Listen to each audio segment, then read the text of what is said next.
Psychic যে এনার্জিটা আসছে, কারোর থ্রোট চাকরা ব্লক আছে বা কোনো ইস্যু দেখা দিয়েছে, হতে পারে এখন হয়তো সিজন চেঞ্জ হচ্ছে তার জন্য হতে পারে। আর তোমরা দেখে নেবে তোমাদের ডিএম এই মুহূর্তে হয়তো তোমাদের সাথে কমিউনিকেশন করছে না, মানে ফিজিক্যাল ওয়ার্ল্ডে কোনো কমিউনিকেশন করছে না, বা তার হয়তো কিছু বলার আছে, সে কিন্তু কিছু খুলে বলছে না, সমস্ত কিছু চেপে রয়েছে, বা তুমি হয়তো বলতে যাচ্ছ সে কিন্তু শুনছে না, খুব বাজেভাবে তোমাকে রিপ্লাই করছে বা পুরোপুরি সাইলেন্ট জোনে চলে গেছে, এটাও হতে পারে। আর এখানে এমন কেউ রয়েছে যারা তাদের জার্নিটাই হচ্ছে সাইলেন্ট টুইন ফ্লেম জার্নি।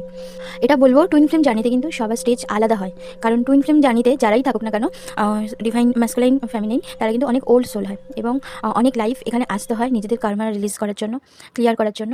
এবং সে কোন লাইফে কী কতটা কাজ করেছে সেটা বলাতে এই মুহূর্তে এরকমভাবে মুশকিল, বা তোমরা নিজেরাও অ্যানালিসিস করতে পারবে না। তাই তোমাদের প্রারব্ধ কর্মা কী রয়েছে তার উপর তার উপর বেস করে কিন্তু তোমাদের জার্নিটা এই লাইফে শুরু হচ্ছে। এবং যেহেতু তোমাদের জার্নির প্যাটার্নগুলো পুরোপুরি আলাদা, দেখবে কেউ হয়তো সেপারেশন ফেজে রয়েছে, কেউ হয়তো হারমোনি ফেজে রয়েছে, কেউ হয়তো তাদের ইউনিয়ন ফেজে রয়েছে, বা কেউ এই মুহূর্তে dark night of the soul ফেজে রয়েছে। প্যাটার্ন কিন্তু আলাদা, সবার কিন্তু একই লেভেলে যে একই প্যারালাল গতিতে চলবে তার কোনো ব্যাপার নেই। কার কীরকম কাজ বাকি রয়েছে তার উপর বেস করে এটা হয়। আর এই মুহূর্তে এটা একটা অ্যালার্ট মেসেজ ধরতে পারো।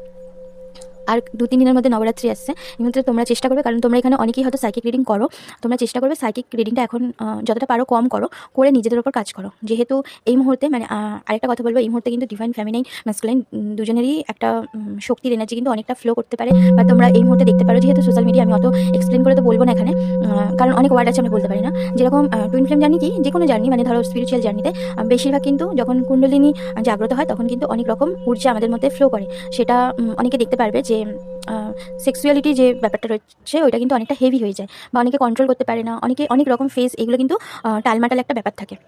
তো এর উপর আমি একটা বড় ভিডিও আনবো, এটা একটুখানি আমাকে গুছিয়ে বলতে হবে, তার জন্য আমার দেরি হবে। তো এখন বলবো যারা সাইকিক রিডিং করছো তারা নিজের ওপর কাজ করো, কারণ অনেকেই ডেইলি বেসিসে ইন্টারাক্ট করছো না, যার ফলে নিজেদের নর্মাল লাইফে হয়তো ডিসব্যালেন্স হয়ে পড়ছো। এবং পুরোপুরি যারা ডিভাইন ফেমিনিন তাদের ওপর কিন্তু ডিপেন্ড করছে আরেকটা মানুষ, সেই মানুষটা কিন্তু কিছু জানে না, ডিভাইন ম্যাসকুলাইন। সে কিন্তু সাবকনসিয়াস কথা আমি বাদ দিলাম, কিন্তু কনসিয়াস মাইন্ডে সে কিন্তু কিছুই জানে না। সে তোমার জার্নির ওপর ডিপেন্ড করে কিন্তু তার ওইদিকে জার্নিটা কিন্তু চলছে, তার নর্মাল লাইফ লিড কিন্তু সে করছে। তুমি এখানে যতটা যেরকম কাজ করবে পুরোপুরি তোমার ওটা ওপাশে মিরর করবে, এবং সে কোন সিচুয়েশানে ফেসে যাবে, সেখান থেকে বেরোতে পারবে না, সে তো কিছুই জানে না আদতে, কারণ সে কিন্তু পুরোটাই লিড করার জন্য এসছে কার্মিক প্যাটার্নটা, ধরো কী বলে এটাকে, প্র্যাকটিক্যাল লাইফে সমস্ত কিছু যে কার্মিক ডিলগুলো আছে সেটাই কিন্তু সে পুরো একদম লিড রোল নিয়ে আসে। আর ডিভাইন ফেমিনাইন কিন্তু পুরো স্পিরিচুয়াল যে রোলটা থাকে সেটা নিয়ে আসে। এবং কারণ দেখবে তোমরা, আমি এত ঠিক করে এখন বলতে পারছি না। আর এখানে একটা এনার্জি আসছে, থ্রোট চক্র কারণ না পুরোপুরি বলতে গেলে ব্লকেজ হয়ে গেছে, একদমই ব্লকেজ হয়ে গেছে। বা তোমাদের এরকম কিছু হতে পারে যে ফ্যামিলিগত ভীষণ ক্যাওয়াস একটা পরিস্থিতির মধ্যে তোমরা রয়েছো, এটাও হতে পারে। ভীষণভাবে একটা ক্যাওয়াস তোমাকে ওই ফাঁসিয়ে রেখেছে, এরকম একটা এনার্জি আসছে।